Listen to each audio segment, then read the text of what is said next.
After a family dinner, I forgot my glasses on the table. When I returned, the waiter closed the door and said, "Be quiet. I will show you the footage from the camera above the table, but promise you won't faint." What my wife did in that video made me drop to my knees. Before we go on, hit subscribe and drop a comment telling us which city you're tuning in from. My name is Ernesto. I'm 60 years old, and until that night, I thought I knew perfectly the people I shared 35 years of my life with. I'd built a company from nothing, raising buildings all over the city, generating jobs for hundreds of families. My signature was worth millions of dollars. When I walked into a boardroom, people stood up. My word was my contract, but none of that mattered when Enrique, the waiter who'd served us for a decade at that restaurant, showed me who my family really was. Let me explain how I got to that moment. 6 months ago, my doctor diagnosed me with type 2 diabetes and high blood pressure. Nothing serious, he told me. You just need to change your lifestyle, reduce stress, delegate more responsibilities. I have to admit I got scared. At 60, you start thinking about mortality differently. I told my wife Melissa that same afternoon, expecting her to worry, to hug me like she used to before. Instead, her eyes sparkled strangely. "Oh, my love," she told me, stroking my face with a tenderness I hadn't felt for years. "You have to take care of yourself. Maybe it's time you start letting go of control of the company a bit. You've worked so hard your whole life. You deserve to rest." At that moment, it seemed sweet to me. Now I know it was the beginning of the plan, because from that conversation on, everything changed in my house. Melissa became incredibly attentive. She prepared special meals for me, reminded me to take my medications, insisted I sleep more hours. My younger brother Camilo, who was always a minority partner in the construction company with barely 15%, suddenly started visiting us 3 times a week. "Ernesto, brother," he'd tell me, patting my back with that smile I thought was sincere. "You have to think about your health. I can handle more things at the company. Let me help you.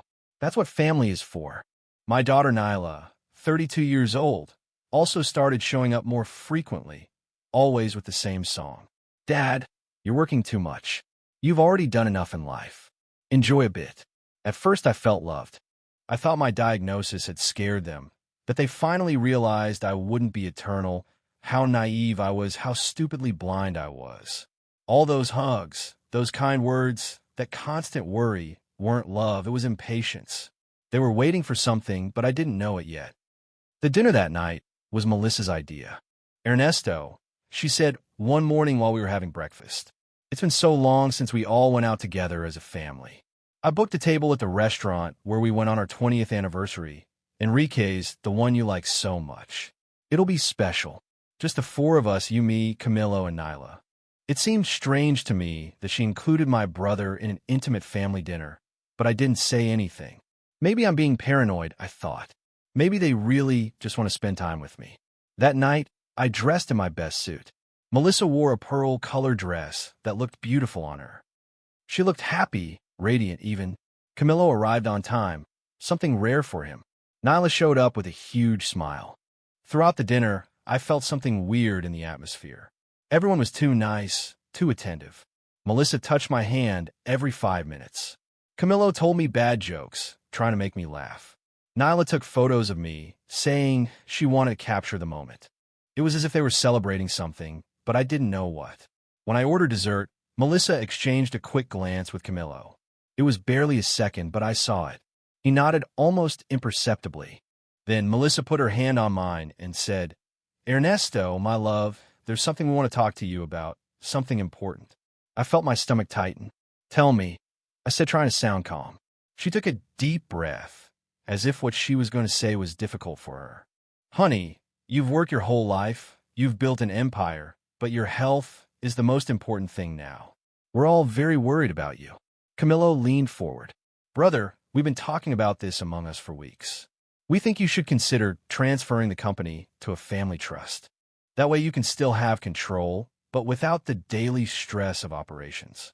Nyla added with a soft, almost childish voice, "Dad, we just want you to live many more years. And if you keep up this work pace, with the pressure, with all the stress, you're going to end up in the hospital. Please think about it. Do it for us." I looked at their faces. All three watched me with expressions of genuine worry, or at least it seemed so. I felt guilty for doubting them. Then my family, I thought. They just love me. They're scared of losing me. Okay, I said. I'll finally think about it. It isn't something I could decide tonight, but I promise to seriously consider it. The smile that appeared on Melissa's face was too fast, too bright. Camillo exhaled as if he'd been holding his breath. Nyla clapped softly. I knew you'd understand. Dad, you're the best. We finished dinner half an hour later. I paid the bill as always, left a generous tip for Enrique, and the four of us walked out to the parking lot. We said goodbye with hugs. Melissa and I got into our car. She drove that night because I'd had a glass of wine. All the way home, she was singing quietly, in a good mood. I looked out the window, still processing the dinner conversation. We got home. I changed clothes, and when I looked for my glasses to read a bit before sleeping, I didn't find them. I left them at the restaurant. I told Melissa, I'm going back to get them.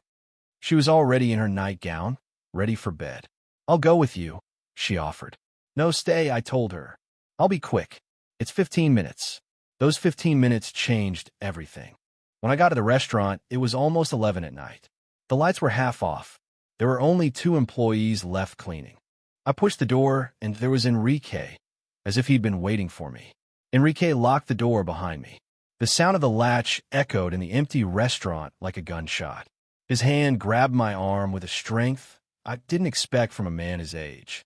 Mr. Ernesto, he said quietly, almost a whisper, I need you to listen to me very carefully. What I'm going to show you is going to destroy you, but you have the right to know. After you left tonight, your wife, your brother, and your daughter stayed another 20 minutes at the table and said things they should have never said in front of a security camera. I felt the blood drain from my face. What are you talking about, Enrique? He shook his head. I can't explain it to you with words. You have to see it yourself. But before showing you, I need you to promise me something. Promise me you aren't going to do something crazy. Promise me you aren't going to leave here screaming or driving like a madman. What you're going to see is serious. Mr. Ernesto, very serious. My heart beat so fast I could hear it in my ears. Show me, I said, although part of me wanted to run away and never come back. Enrique took me to the small manager's office at the back of the restaurant. He turned on an old computer and opened the security camera system. There's a camera right above the table where you had dinner, he explained while moving the mouse. It records everything, audio and video. The owner installed it 2 years ago after a customer said we'd robbed him. It saved us from a lawsuit. Tonight, it's going to show you who they really are. He pressed play, and the screen showed our table from above. I saw myself getting up, putting on my jacket, saying goodbye to everyone with a hug. I saw myself walking out of the frame. Melissa, Camillo, and Nyla stayed seated. For a few seconds, nothing happened. Enrique fast-forwarded the video. Wait, he said. Here it starts. He turned up the volume. On the screen, Melissa leaned back in her chair and let out a laugh I'd never heard from her. Free, mocking, cruel. My God, she said, wiping her eyes. How easy it was. We told him exactly what he wanted to hear, and he swallowed it all. Poor Ernesto. So predictable. My brother Camillo laughed too. 35 years building that empire, and he's going to hand it over without a fight. We just had to scare him a little with his health. The man is paranoid. He thinks he's going to die tomorrow. Nyla picked up her wine glass and toasted the air. To Dad, she said sarcastically. The smartest man in business and the dumbest in his own house. Melissa reached out her hand, and Camillo took it. Not like siblings. Like lovers. Their fingers intertwined with a familiarity that only comes from years of intimacy. She stroked his hand and sighed. How long have we been waiting for this moment, my love? 15 years acting. 15 years pretending we're just in-laws. I held onto the desk so I wouldn't fall. My legs trembled. Enrique put a hand on my shoulder. I'm sorry, Mr. Ernesto, he whispered. But keep watching. There's more. On the screen, Camillo picked up Melissa's glass and drank from it. An intimate, possessive gesture. He'll sign the transfer in 2 weeks, he said. I already talked to the lawyer. Once the company is in the trust, we can start moving the pieces. Ernesto will be left as honorary president. But without real power, I'll make all the operational decisions. Melissa smiled. And then what? Do we keep waiting for him to die naturally? Camillo leaned towards her. Or we speed things up a bit. His blood pressure medication is easy to adjust. An incorrect dose here.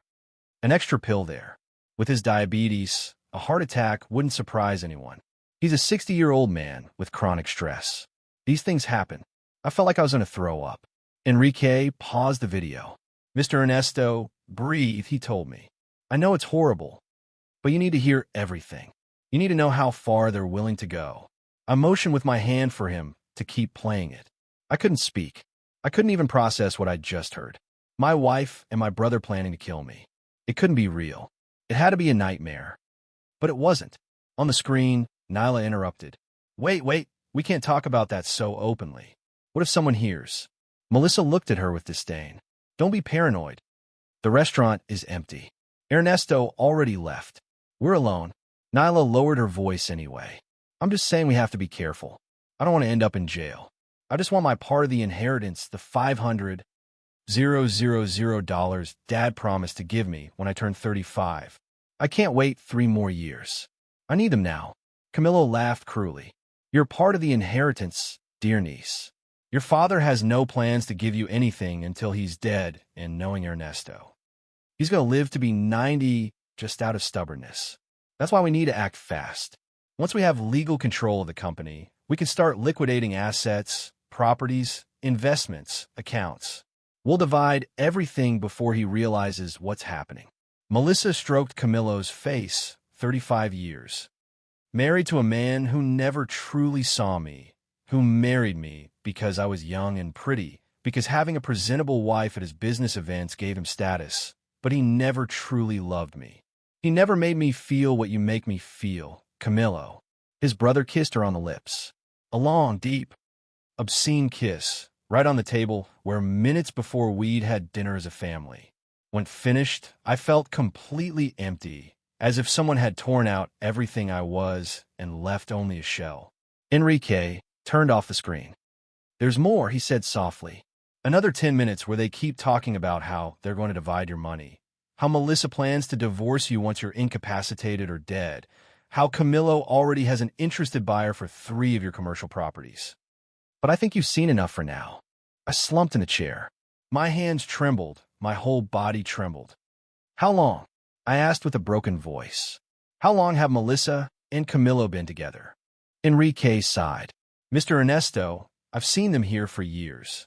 I always thought there was something weird in how they looked at each other and how they touched each other when you weren't looking, but it was never my place to say anything. Until tonight, when I heard them talk about killing you. I knew I couldn't stay quiet.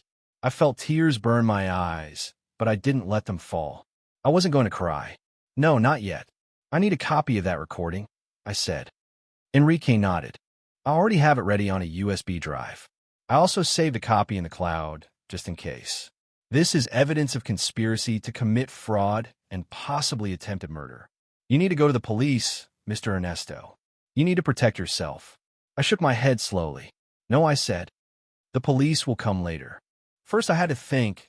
First I had to process that my whole life a lie, that the woman I slept with for 30 years was sleeping with my brother, that my own daughter only saw me as a source of money, that all 3 were willing to kill me to keep what I'd built. I stood up swaying a bit. Enrique held my arm. Are you okay to drive, Mr. Ernesto? Do you want me to call someone? No, I said.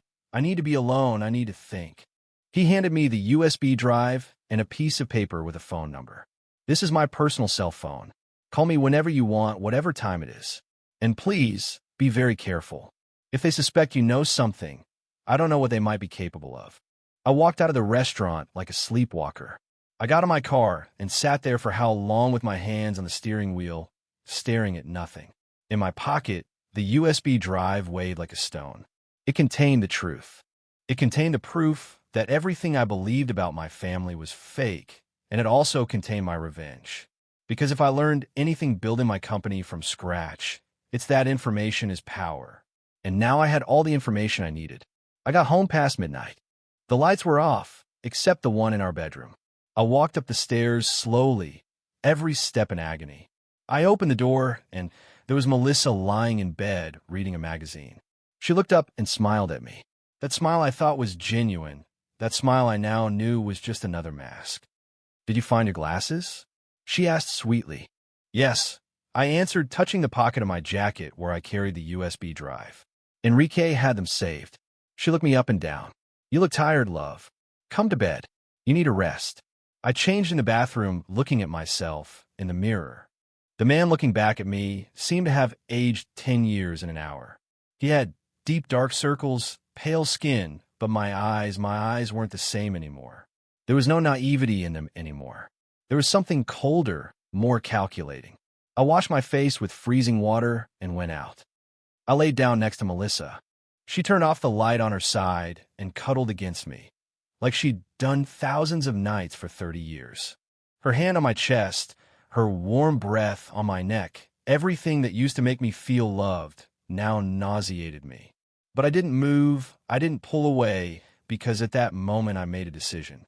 I wasn't going to confront them, not yet. I was going to do something much smarter. I was going to let them believe they'd won. The next morning I woke up early. Melissa was still sleeping. I went down to my study, locked the door, and plugged the USB drive into my computer. I spent the next 3 hours watching the full recording over and over again, taking notes, every name they mentioned, every property they talked about, every detail of their plan. When I finished, I'd filled 5 pages with information and had formed my own plan. I kept the USB drive in the safe in my study, along with my most important documents. Then I researched on the internet until I found what I needed. A private detective with excellent references, someone discreet, someone who knew how to move in the shadows. I contacted him by email from an account I created especially for this. I explained the basic situation to him without giving too many details. He replied in less than an hour. We can meet today if it's urgent. We met in a cafe on the other side of town, far from any place where anyone could recognize me. The detective's name was Eliseo. He was about 50, serious face, professional manners. I showed him the recording on my phone with headphones. I saw him clench his jaw while he listened. When it finished, he shook his head. Mr. Ernesto, this is very serious. You have evidence of conspiracy to commit fraud and an implicit threat against your life. You should go straight to the police. I explained why I didn't want to do that yet. Because if I go to the police now, a public investigation will start. The media will find out. My company will be exposed, and even if they end up in jail, my reputation and my company will suffer irreparable damage. I need to handle this smarter. I need to protect what I've built before destroying those who try to steal it from me. Eliseo nodded slowly. I understand. So what do you need from me? I gave him a list. I need you to thoroughly investigate the relationship between my wife and my brother. How long have they been together? Where do they meet? If they have joint properties or bank accounts. I need to know if my brother's been siphoning money from the company. Check all transactions from the last 5 years, and I need you to investigate my daughter too, what she's spending her money on, if she has debts, everything you can find. Eliseo took notes. This is going to take time, he said, and it won't be cheap. We're probably talking about $20,000 between investigation, financial tracking, and legal documentation. I handed him a check for $30,000. Work fast, I told him, and keep everything completely confidential. I don't want anyone to know I hired you. He put the check away and gave me his card. You'll hear from me in less than a week. I went back home feeling a bit more in control, but I knew the hardest part was just beginning because now I had to act. I had to pretend I didn't know anything. I had to let Melissa touch me, let Camilo lie to my face, let Nyla manipulate me. And I had to do it so convincingly that none of them suspected their plan had collapsed before it started. That night, during dinner, Melissa brought the topic up again. Ernesto, have you thought about what we talked about yesterday regarding the company? I pretended to consider the question carefully. Yes, I've been thinking a lot, and I think you're right. I've worked too hard for too long. It's time to start delegating. Maybe it's good to set up that family trust. I saw her eyes light up. Really? She asked, trying not to sound too excited. I nodded, but I want to do it right. With proper lawyers, with all the legal documentation. I'm not going to rush into something so important. Melissa stood up and hugged me from behind. I'm so proud of you, she whispered in my ear. This is the best for everyone. I felt her breath on my neck, and I had to use all my willpower not to push her away violently. Instead, I covered her hands with mine. I know, I said. I just want to do the right thing for the family. Family. What an empty word it had become. The following days were a constant performance. Every morning, I woke up next to a woman who planned to kill me. Every afternoon, I got calls from my brother asking how the trust process was going. Every night, Nyla sent me messages telling me how much she loved me, how proud she was of me. And I replied to everything with warmth, with love, with the same blind trust I'd had for decades. But inside, I was building something different. I was building their destruction. Eliseo contacted me 5 days after our meeting. I need to see you urgently, he said. I have information that's going to change everything. We met in the same place. This time he brought a thick folder full of documents. Mr. Ernesto, he said, putting the folder on the table. Your brother Camillo has been stealing from you for at least 8 years. I've found irregular transfers, fake invoices, payments to shell companies he controls. We're talking about approximately 400,000 siphoned from your company. I felt rage boil in my chest. Keep going, I said with a tense voice. Eliseo took out more papers. Your wife Melissa and your brother have been together for 16 years. They have an apartment rented under an LLC they both control. They meet there 2 or 3 times a week. I got photos, hotel records of trips they took together when they were supposedly in different places. The evidence is irrefutable. And my daughter? I asked. Eliseo sighed. Your daughter Nyla has gambling debts of $200,000. She bet her entire investment fund and lost it 6 months ago. She's being pressured by loan sharks. That's why she needs the money so urgently. It isn't just greed, it's desperation. Everything fit. The puzzle pieces finally formed a complete picture, and it was more horrible than I'd imagined. I told Eliseo to keep investigating and documenting everything. I need this to be airtight, I explained. When I finally confront them, there can be no chance of escape, no legal technicality they can use. I want evidence so solid they can't do anything else but accept the consequences. He nodded. You'll have it. But Mr. Ernesto, I need to ask you something. Are you sure you want to keep living in that house, sleeping next to that woman, knowing what you know? Aren't you afraid they might actually try to hurt you? That question haunted me for days. But the answer was simple. I couldn't leave. Not yet, because if I ran away, if I showed any sign I knew something, they'd change their strategy, they'd hide, they'd erase evidence. Maybe they'd even disappear with what they'd already stolen. No, I had to stay. I had to let them feel safe.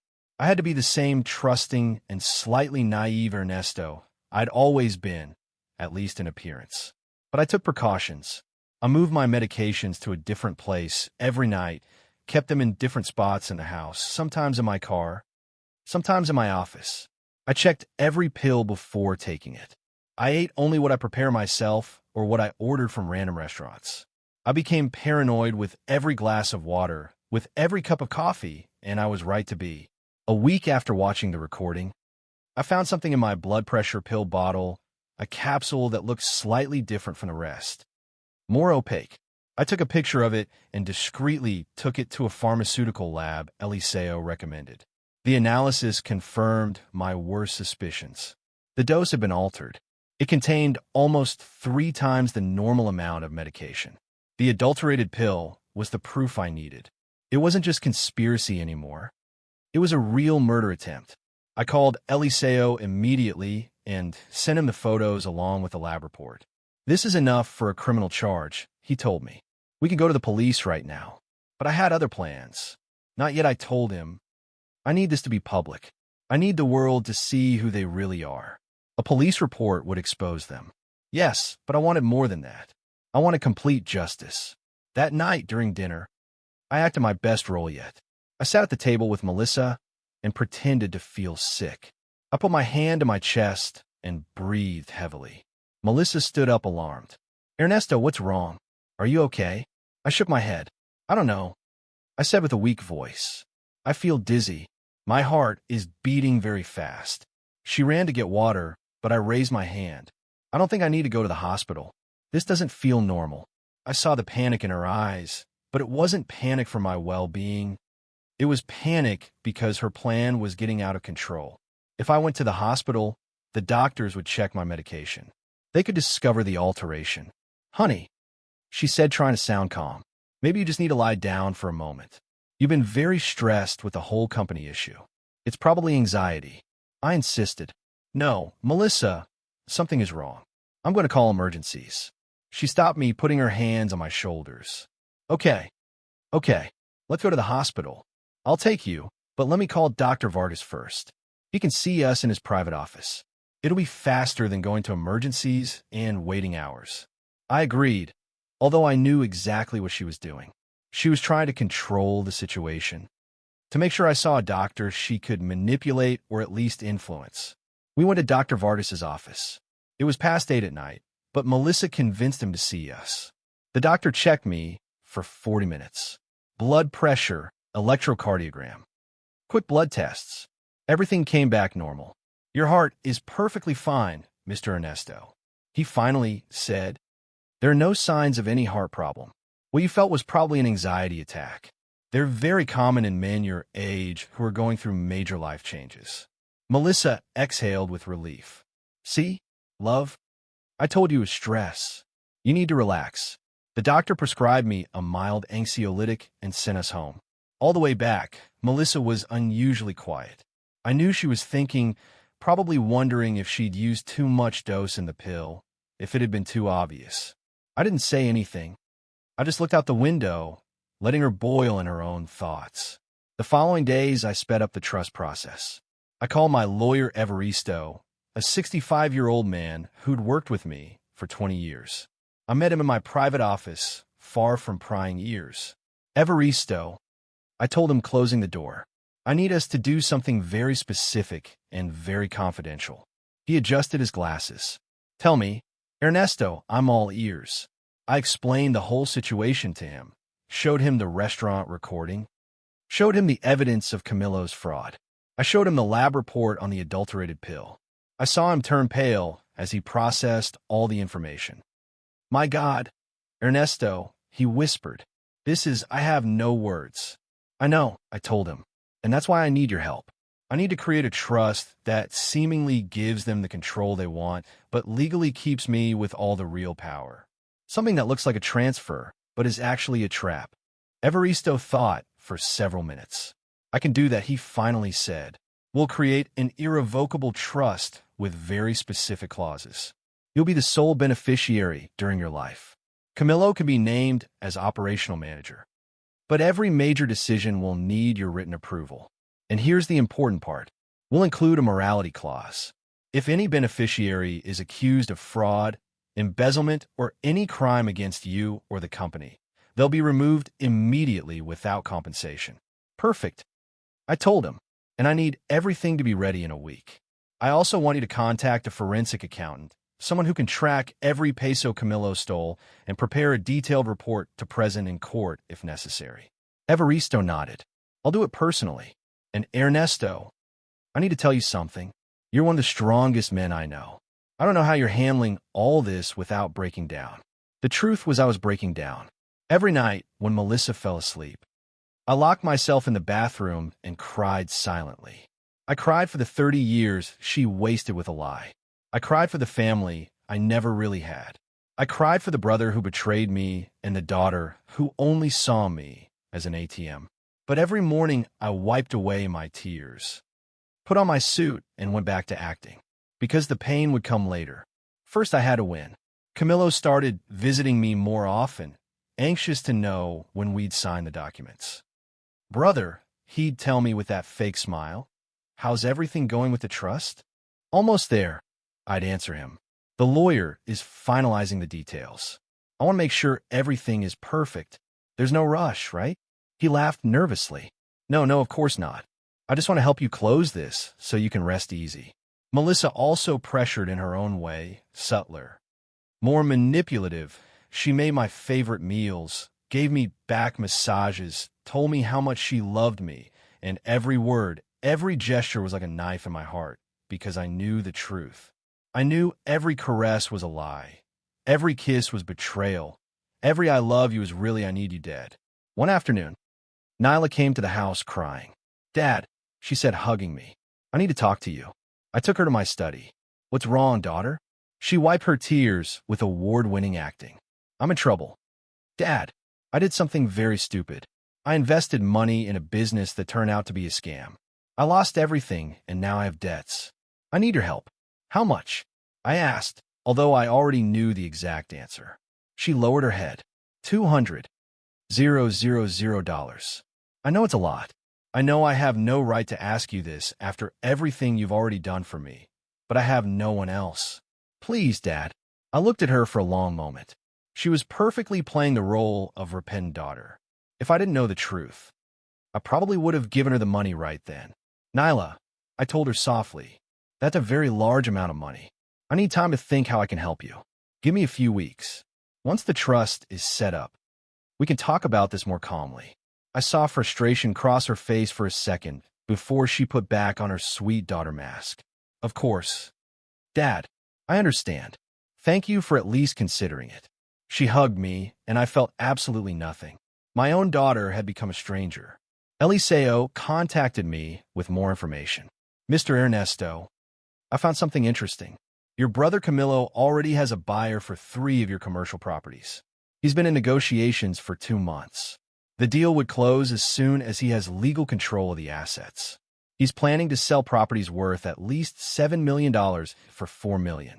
And guess who gets to keep the difference?" "Melissa," I said. "Exactly. They have an offshore account in the Cayman Islands. They've already moved money. They're there preparing to disappear once they liquidate everything. Probably some country with no extradition treaty." The magnitude of their betrayal was astonishing. They didn't just want to rob me. They wanted to erase me from existence and start a new life together with my money. That night, I made a final decision. It was time to end the performance. It was time to spring the trap. I called Melissa, Camilo, and Nyla. I told them the trust was ready to sign, that I wanted to have a celebration dinner at the same restaurant where it all started, where Enrique showed me the truth. Melissa was delighted with the idea. "How beautiful, Ernesto. It'll be like closing a circle." She didn't know how right she was. I booked the same table for Friday night.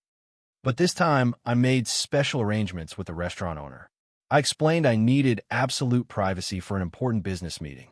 He offered me the private room on the 2nd floor, an elegant space with capacity for 20 people.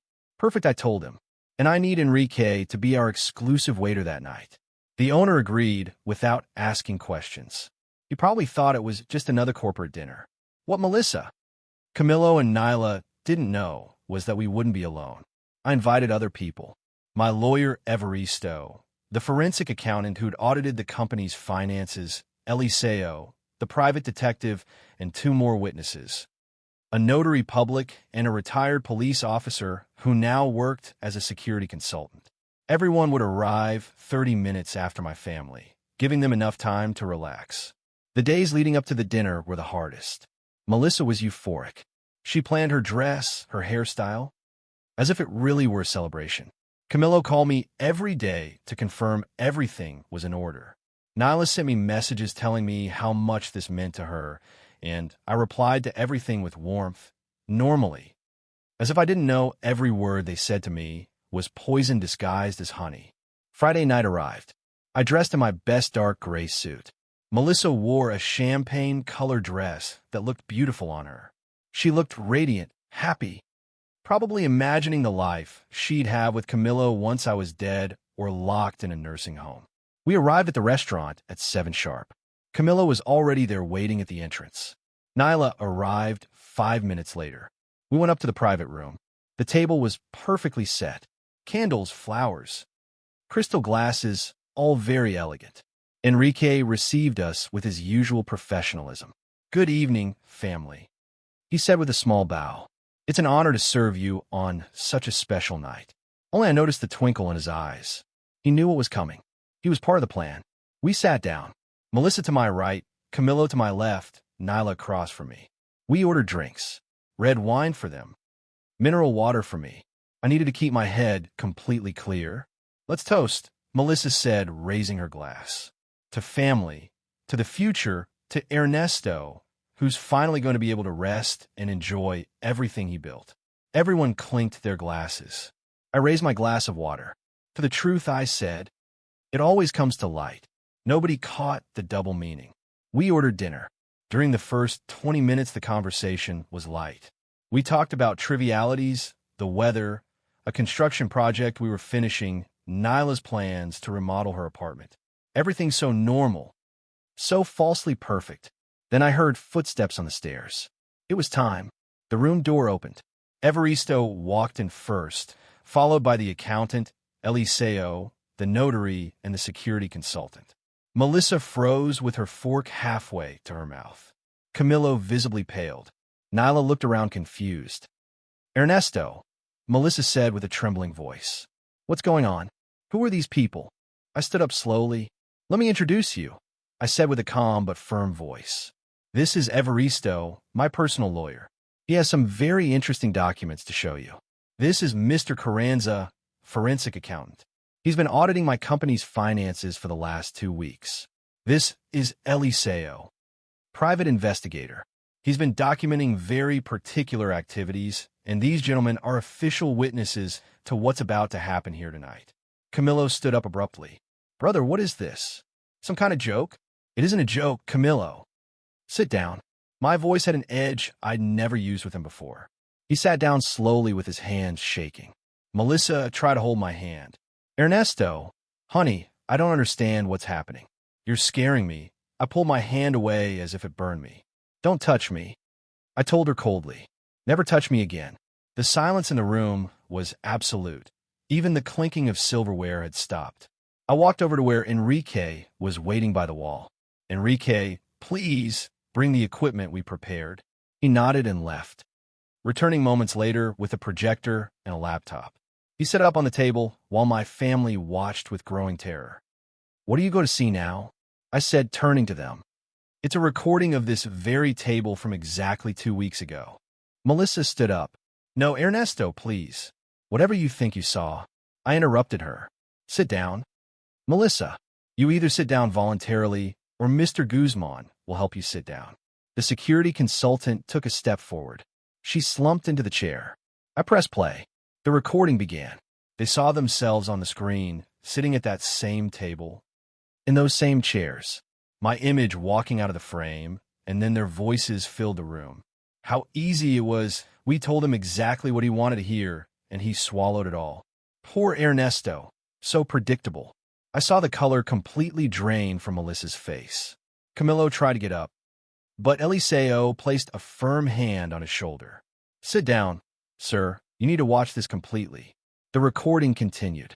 Every poisonous word, every malicious plan, every detail of how they planned to rob me, incapacitate me, kill me. When it got to the part where Camillo suggested altering my medication, Nyla started crying.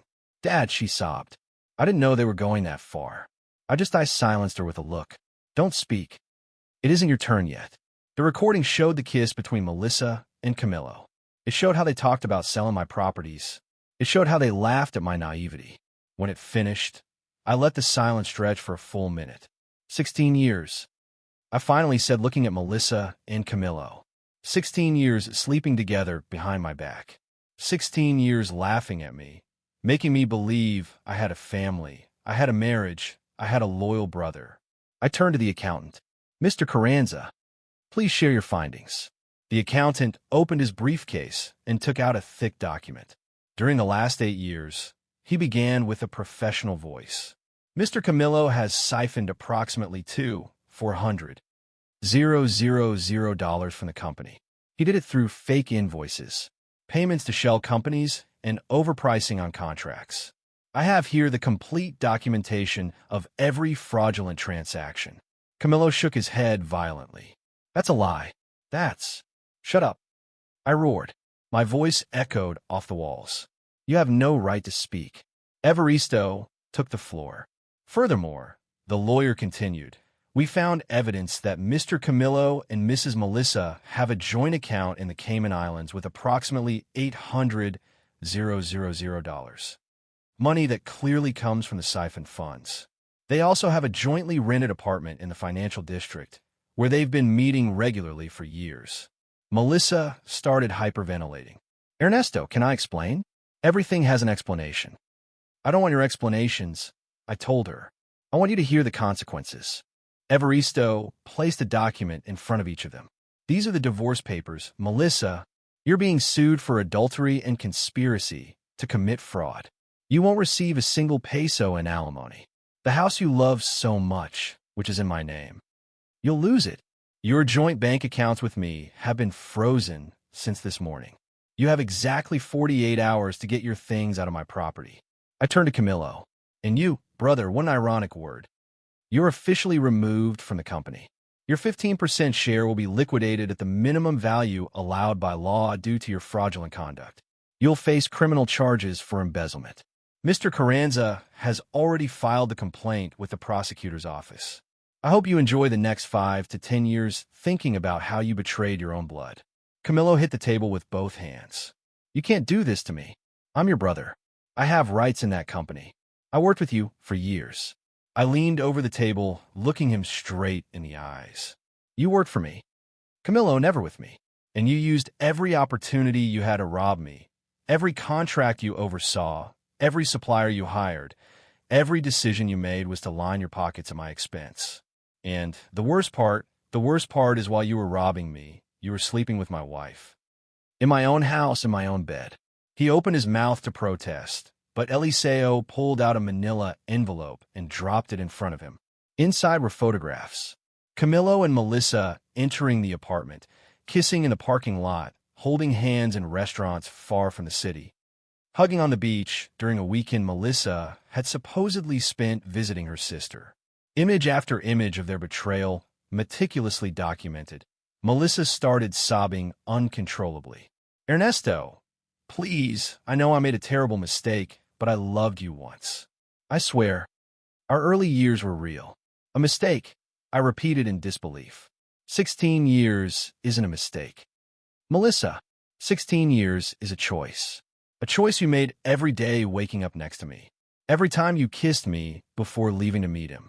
Every time you told me, I love you. While planning how to take everything from me, I turned to Nyla. She had her head down, tears running down her cheeks. And you, daughter? She looked up slowly. Her eyes were red, swollen. Dad, she whispered, I'm so sorry. I didn't want things to go this far. You just needed money. I interrupted her. Eliseo put another document in front of her, a detailed report of her gambling debts. $200,000, I said. That's your real reason for being here. She shook her head desperately. I was afraid, Dad. Those people were threatening me. I didn't know what to do. That's why. When Mom and Uncle Camillo told me they were going to speed up your retirement, that there'd be money available sooner, you joined their plan. I finished for her. You knew they were planning to incapacitate me. You knew about the adultery. You knew about everything. And instead of warning me, instead of protecting your own father, you chose your money. Dad, no. Yes, Nyla. And now you're going to pay the price. The trust you were waiting for so much, the one that supposedly would give you access to my fortune, never existed. Well, it existed on paper, but with very specific clauses. Evaristo helped me. Explain it to them. The lawyer cleared his throat. The trust that was created has a morality clause. Any beneficiary accused or convicted of fraud, conspiracy, or crimes against Mr. Ernesto is automatically excluded without compensation. Furthermore, Evaristo continued, all of Mr. Ernesto's personal assets are protected under a different legal trust none of you can touch. The properties Mr. Camillo planned to sell were already transferred to that trust this morning. The bank accounts you thought you'd empty were moved yesterday. You have no access to anything. Literally nothing. Camillo stood up so violently his chair fell backwards. This is illegal. I'm going to sue you. Go ahead. I challenge him. Sue me. Take this case to court. Let a judge see all the evidence I have against you. The recordings, the financial documents, the photographs. The adulterated pill you tried to use to kill me. Oh, I didn't mention that yet. I took a bottle out of my pocket and put on the table. This is my blood pressure medication. Or at least what was left after someone altered the doses. I put the lab report next to the bottle. They tripled the amount of medication in several capsules, enough to cause me a heart attack if I'd taken them all. Fortunately, I became paranoid after watching your recording. I started checking every pill and found these. I kept one as evidence. I took the rest to the lab. Melissa stood up swaying. No, Ernesto, I never do something like that to hurt you. There are fingerprints on the bottle. I interrupted her. Fingerprints the forensic lab already processed. And guess whose they are? Yours. Melissa, only yours. Because I was careful not to touch the bottle after I found it altered. She collapsed back into the chair, all denial dying on her lips. It wasn't Camillo who'd tampered with the pills. It was her, my wife. The woman who swore to love me in sickness and in health. She'd actively tried to kill me. The silence in the room was absolute. Even Camillo had stopped protesting. The magnitude of what they'd done, of what they'd lost, was finally penetrating their brains. Enrique, who'd been standing by the wall this whole time, approached with a pitcher of water. Can I pour you something? He asked with perfect professionalism. Nobody answered. He looked at me, and I nodded. Thank you, Enrique. And thank you for having the courage to show me the truth that night. Melissa looked up. It was him, she said bitterly. That damn waiter ratted us out. That damn waiter saved your life. I replied, because if it hadn't been for Enrique, I'd be dead or incapacitated now or signing papers leaving me with nothing. He did what none of you had the guts to do. He told the truth. Camillo looked at him with pure hatred. I'm going to sue you for invasion of privacy, for recording us without consent. Eliseo laughed humorlessly. Go ahead. In this state, security recordings in public establishments are completely legal. There are signs at the restaurant entrance warning there are cameras. You have no case. Besides, Mr. Camillo, I suggest you worry more about your criminal defense than about baseless civil lawsuits. The prosecutor's office already has your case, and it's very solid. I turned to the notary, who'd been taking notes silently the whole time.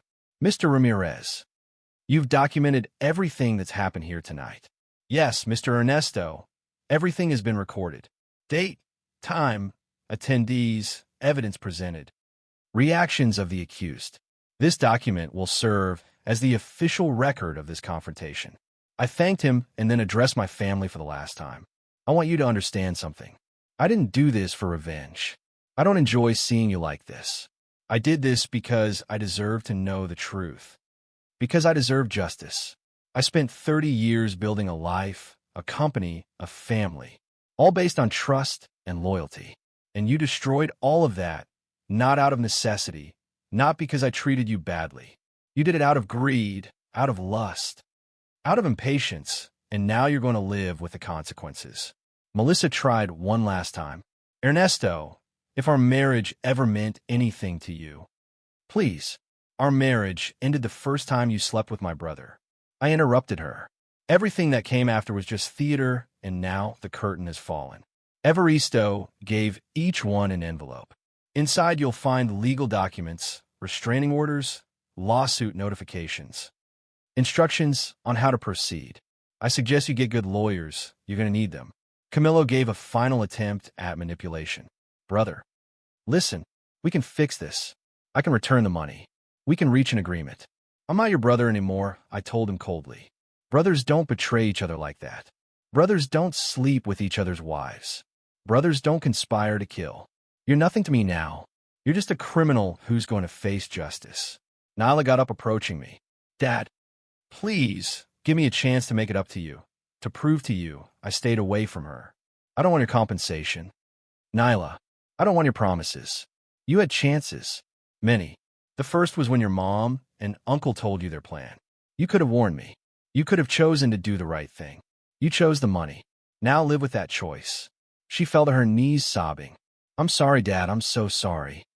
But her tears didn't move me anymore. Maybe at another time they would have, but that man, that trusting and loving father, had died the night I saw that recording. I headed toward the door, ready to leave that place and those people forever. But I stopped and turned around one last time. Is there anything else you need to know? I said. The apartment you rented together has already been vacated. Your belongings are in a storage unit you can access by paying the storage fees. The offshore account in the Cayman Islands, frozen and under investigation for money laundering. The $800,000 you thought you'd use for your new life together. The government will probably keep half in fines. The rest will be returned to my company as restitution. Melissa looked at me like I was a stranger, and maybe I was. The Ernesto she knew, the naive man who trusted blindly, that man didn't exist anymore. In his place remained someone harder, colder, more calculating, someone who'd learned the most painful lesson of his life. Camillo, the properties you plan to sell. The buyers were contacted and notified the transactions were fraudulent. 2 of them have already filed formal complaints against you for attempted scam. That adds to your charges. And Nyla, your loan sharks. I contacted them personally, offer them a deal. I'd pay your debt in full, $200,000, if they signed a document stating they never threatened you physically and any pressure was only verbal. They accepted immediately. So you can't use fear as an excuse anymore. Your debt is paid. But don't expect me to thank you. Consider my last act as your father. After this, legally you'll still be my daughter, but in every other way you're a stranger. Her eyes widened. You paid my debt. Why? Because unlike you, I replied, I fulfill my responsibilities, even when they don't deserve it. But let it be clear, that money isn't a gift. It's a debt you owe me and you'll pay it, not with money. Because I know you don't have it. You'll pay it by living the rest of your life knowing you betrayed the only man who truly loved you unconditionally. Evaristo cleared his throat. Ernesto, if you're done, we should go. We have to file these documents with the court first thing tomorrow. I nodded. Yes, let's go. I headed towards the exit, but Melissa lunged at me, grabbing my arm. Ernesto, wait. You can't leave me like this. 30 years have to mean something. There has to be a part of you that still loves me, that still remembers what we were. I looked into her eyes. Those eyes that once seemed beautiful to me, now I only saw emptiness. You're right, I told her. 30 years mean something. They mean 30 years of my life I'll never get back. 30 years believing in a lie. And yes, there's a part of me that still remembers what we were. That part died when I saw you kiss my brother in that recording. I pulled out her grip. The security consultant stepped forward. Mr. Ernesto, do you need us to escort them out of the building? Considering the circumstances, it'd be safer. I nodded. Melissa, Camillo, and Nyla will be escorted out through the back entrance. I'll leave through the front. I don't want to see them again. No tonight. No, never. The notary gathered his documents. The accountant closed his briefcase. Evaristo put away the copies of the evidence. Eliseo put a hand on my shoulder. You did the right thing, Mr. Ernesto. I know it doesn't feel like it now, but in time you'll understand this was necessary. We walked down the stairs in silence. Behind us I could hear Melissa's sobs, Camillo's curses, Nyla's cries, but I didn't stop. I didn't look back. When I reached the main floor, Enrique was waiting. Mr. Ernesto, he said respectfully, I want you to know I did the right thing by showing you that recording. I don't regret it. I shook his hand firmly. You saved my life, Enrique. I'll never be able to thank you enough. If you ever need anything at all, you just have to ask. He smiled sadly. I just need to know you're okay, that you're going to be okay. That's all. I'm going to be okay, I told him, although I wasn't sure I believed it myself. In time, I'm going to be okay. I went out to the parking lot. The night was cold and clear. The stars shone over the city.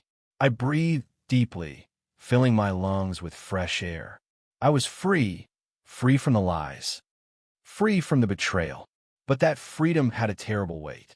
It was the freedom of loneliness, the freedom of knowing the people you trusted most were the ones who hurt you most. I got in my car. Evaristo knocked on my window. Ernesto, where are you going to sleep tonight? You can't go back to that house. No, not yet. I booked a suite at the Imperador Hotel. I told him I'll be there while Melissa gets her things out. Then I'll hire a cleaning company. I want them to disinfect every room. I want them to change the sheets, the furniture where she sat, everything. I want to erase every trace of her from my home. He nodded understandingly. I'll call you tomorrow. Rest as much as you can. I drove to the hotel on autopilot.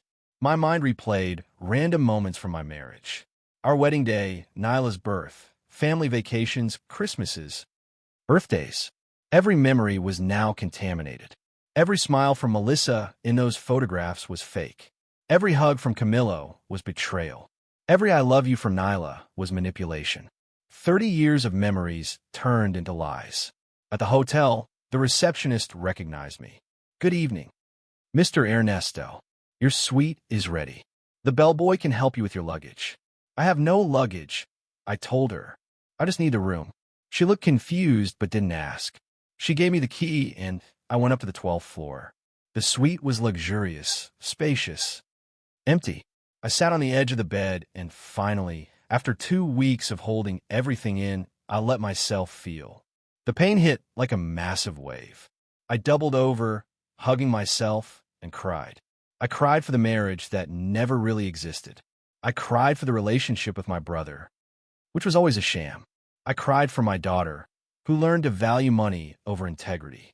I cried for the man I'd been, that trusting, generous man, who saw the best in people. That man had died, and I wasn't sure who I was now without him. My phone rang. It was a message from Evaristo. Melissa tried calling me 17 times. Camillo, too. I told them all communication must be through lawyers. Your numbers are blocked on their phones. We'll change your number tomorrow if you want. I replied yes. I wanted a new number. I wanted a new life. A life where I didn't have to look over my shoulder wondering who was betraying me. I didn't sleep that night. I stayed awake staring at the ceiling, processing everything. At 3 a.m., I made a decision. I wasn't going to let this destroy me. I'd lost my family. Yes, I'd lost 30 years believing in something fake, but I wasn't going to lose my dignity. I wasn't going to lose my company. I wasn't going to lose my life. They tried to take everything from me, and they'd failed because I was stronger than they thought, smarter, more resilient. I got up, showered, put on clean clothes the hotel got for me. At 6 a.m., I went down to the hotel restaurant and ordered breakfast, black coffee, eggs, toast. I ate methodically, planning my next move because this wasn't over. Last night's confrontation was just the beginning. Now came the legal procedures, the divorces, the criminal trials, the testimonies. It was going to be long. It was going to be painful. But I was going to see this through to the end. My phone rang. It was Eliseo. "Good morning, Mr. Ernesto. How was your night?" "Terrible," I admitted. "But I'm fine. I need you to keep investigating. If Camillo stole $2.5 million, I want to know exactly where every peso is. If there's more money hidden, find it. If there are more properties, documents, accounts, whatever, I want it all." Eliseo confirmed. "I'm already on it. I also put surveillance on Camillo and Melissa. I want to know if they try to flee or hide more assets." "Good," I told him. "Keep me informed of everything." The following days were a whirlwind of legal activity. Evaristo filed the divorce papers with the court Monday morning. By noon, Melissa had already been officially notified. According to what Evaristo told me, she tried to negotiate. She wanted a meeting with me. She wanted to talk. She wanted to explain herself. I told him there was nothing to explain. The recording said it all. Tuesday, the prosecutor's office subpoenaed Camillo for questioning regarding the embezzlement charges. He arrived with 3 lawyers.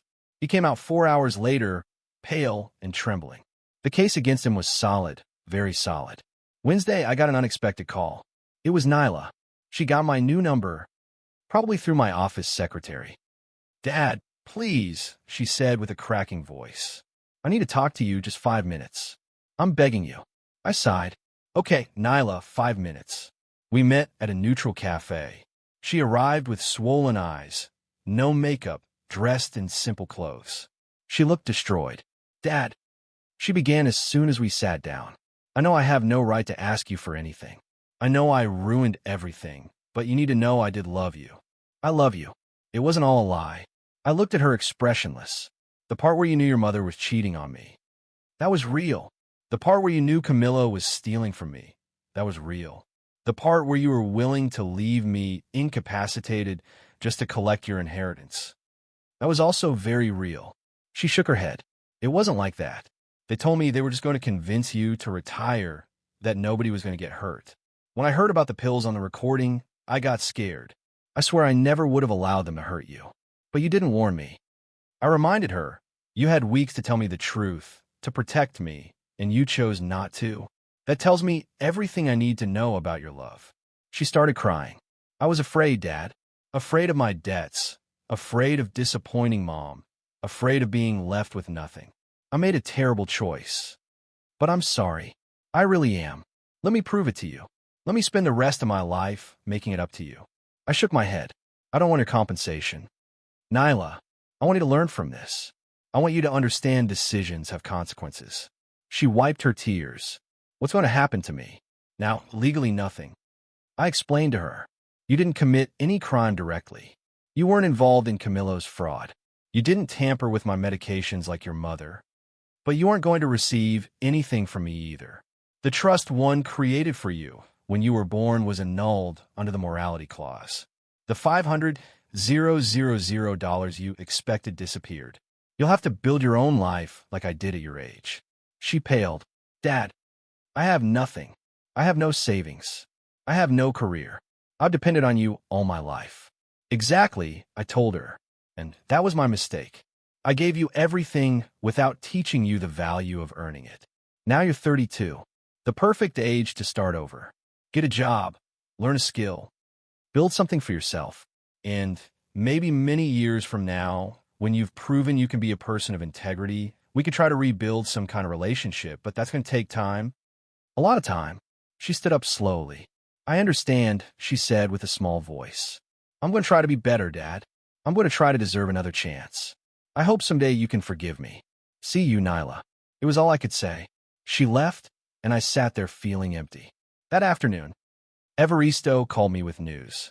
Melissa hired an aggressive lawyer. They're arguing the restaurant recording violates their privacy rights, that it should be inadmissible as evidence in a divorce. I laughed humorlessly. Let him try. The recording is completely legal. There are signs in the restaurant. It's a public space. They have no case.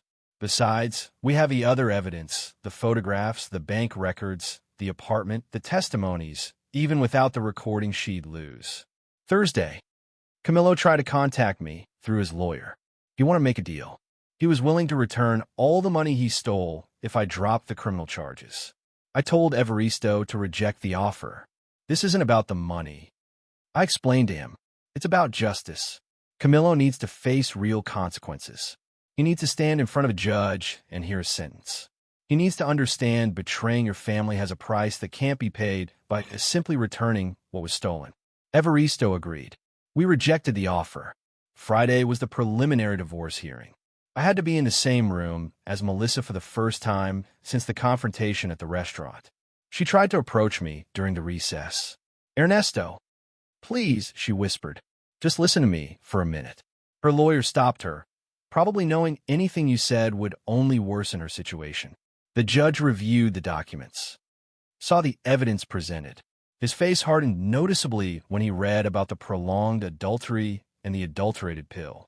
Mrs. Melissa, the judge said sternly, are you aware the facts presented here not only justify a divorce without compensation, but could also result in additional criminal charges against you? She nodded weakly. Yes, Your Honor. The judge looked at her lawyer. Do you have anything to argue in defense of your client? The lawyer stood up. Your Honor, my client acknowledges her mistakes. It was a moment of weakness that extended too long, but there was no real intention to cause physical harm to Mr. Ernesto.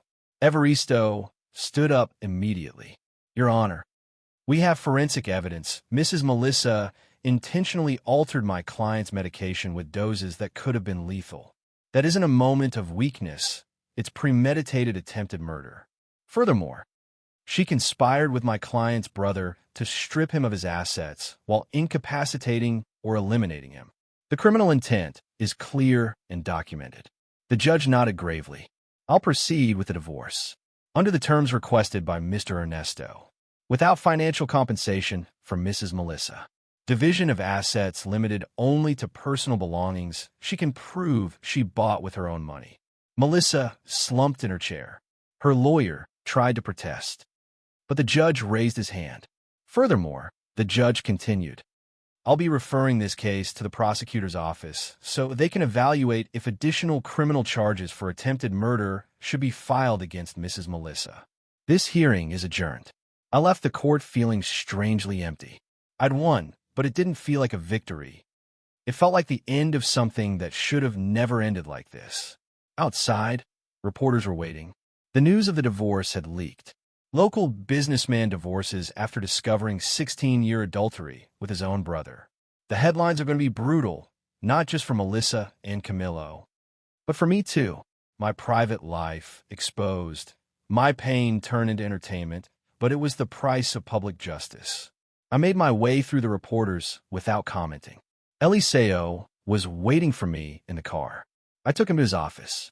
Mr. Ernesto, I have more information. In his office, he showed me new documents. I found 2 other accounts Camillo had hidden, one in Switzerland, another in Panama.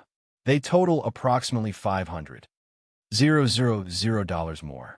I also discovered he sold confidential information from your company to a competitor 2 years ago. That betrayal cost you a $3 million contract. I felt rage burning in my chest again. My own brother selling me out to the competition. How much more was I going to discover? How many more layers of betrayal were there? Eliseo continued. I also investigated Melissa's history further. Her affair with Camillo started barely 6 months after your wedding. Not 16 years, almost 30. She was never faithful to you. Mr. Ernesto, never. I felt the air leave my lungs. 30 years. My entire adult life. Everything had been a lie from the beginning. 6 months passed since that night at the restaurant. 6 months of legal procedures, testimonies, hearings. The divorce was finalized in February. Melissa was left with nothing, except her personal belongings and a small suitcase of clothes. The house was left to me, the accounts, the properties, everything. The judge was inflexible. The prolonged adultery and attempted murder eliminated any chance of compensation for her. Camillo faced trial for fraud and embezzlement.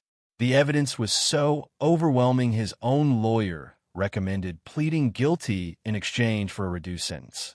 He received 8 years in prison and in order to restitute the $400,000 stolen. His share in the company was liquidated and sold to an external investor I personally selected. Someone trustworthy, someone with integrity. Melissa faced criminal charges for attempted murder. Her trial was heavily publicized. Brutal. The media tore her apart. Cheating wife tries to kill businessman for his fortune. The headlines were ruthless. In the end, she received 5 years in prison. It could have been more, but her lawyer argued I never actually took the adulterated pills. That technically there was no physical harm. The judge partially accepted that argument, but made it clear the criminal intent was indisputable. Nyla disappeared from my life during those months. She didn't try to contact me, didn't appear at the hearings. She just left. Eliseo informed me she'd gotten a job as an administrative assistant at a small firm. She earned little. She lived in a modest apartment. She'd sold her luxury car and now used public transportation. Part of me felt bad for her. But the other part, the part she'd betrayed, knew this was necessary.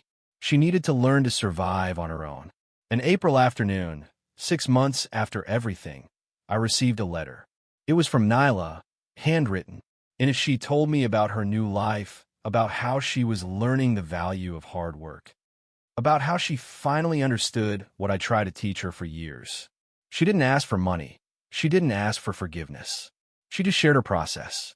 At the end she wrote, "Someday, I hope I can look you in the eyes and you see someone you can be proud of again. I'm not going to ask you to forgive me. I'm just going to try to deserve it." I kept the letter in a desk drawer. Maybe someday I'd answer, maybe not. Time would tell. Meanwhile, I focused on rebuilding my life. I sold the house where I lived with Melissa. I couldn't stay there. Every room had contaminated memories. I bought a modern apartment downtown, smaller, simpler, more honest. I hired new staff in my company, young people hungry for success, but also with values. I implemented stricter financial controls, quarterly audits, total transparency. A May evening, I went back to Enrique's restaurant. I hadn't been there since that night that changed everything. He welcomed me with his warm smile. "Mr. Ernesto, how nice to see you. Have you been?" "Better." I told him honestly. Little by little better. I sat at a different table. I couldn't sit at the one where everything blew up. Enrique served me personally. During dinner he approached. "Can I ask you something personal?" He said cautiously. "Go ahead." "Do you regret doing it, confronting them like that? Making it public?" I thought about his question carefully. "No," I finally answered. "I don't regret it. I deserve to know the truth. I deserve justice. But I'm not going to lie, Enrique. It hurts. It hurts every day. Waking up alone, eating alone, having no family. Sometimes I wonder if ignorance would have been easier, but then I remember they were trying to kill me, trying to rob me of everything I built. And I know I did the right thing." Enrique nodded understandingly. "You're a brave man, Mr. Ernesto, and you deserve to be happy. Don't let them steal that from you." He was also right. I couldn't let this betrayal define the rest of my life. I was 60. Statistically, I had 20, maybe 25 more years left. I wasn't going to waste them in bitterness. Little by little, I started socializing again. I attended Chamber of Commerce events. I accepted dinner invitations. I met new people, people who knew nothing about my scandal, people who knew me only as Ernesto, the businessman, not as Ernesto, the betrayed man. In June, the company had its best quarter in 5 years. Without Camillo stealing, without Melissa distracting me, without the stress of keeping up a family facade, I could fully focus on what I'd always loved. Building, creating, generating jobs, growing something real and solid. I received offers to sell the company, foreign investors offering obscene figures, but I rejected them all. This company was my legacy. I'd built it with my hands, my mind, my sweat. I wasn't going to hand it over to strangers. An August afternoon, exactly 1 year after that family dinner that started all this, I sat on my new terrace looking at the city. I had a glass of wine in my hand. The sun was setting, painting the sky orange and purple, and for the first time in 12 months, I felt something like peace. It wasn't complete happiness. It probably never would be. The scars of betrayal don't disappear, but it was acceptance. I made peace with the fact that some people are going to disappoint you, even the ones you love most. I learned trust is a gift not everyone deserves. I learned biological family isn't always real family. I learned success and money can bring out the worst in people, but I also learned I'm stronger than I thought. I can survive betrayals I thought would destroy me. I can rebuild myself after everything collapses. My phone rang. It was Evaristo. "Ernesto, I have news. Melissa and Camillo are officially in prison serving their sentences. The last legal appeals were rejected. It's over. That's it. It's officially over." I hung up and took a deep breath. Yes, it was over, but something new had also begun, a different life. Not the life I'd planned, not the life I'd imagined when I got married 30 years ago, but it was my authentic, honest life without lies. And maybe that was worth more than everything I'd lost. I stayed on that terrace until the stars filled the sky, and for the first time since that terrible night at the restaurant, I allowed myself to think about the future without pain. Just with curiosity, what would come next? Who'd I be now? What did I build with this second chance? I didn't have all the answers. Maybe I never would, but I had something more valuable. I had my dignity, I had my company, I had my truth, and that, after all, was enough to start over.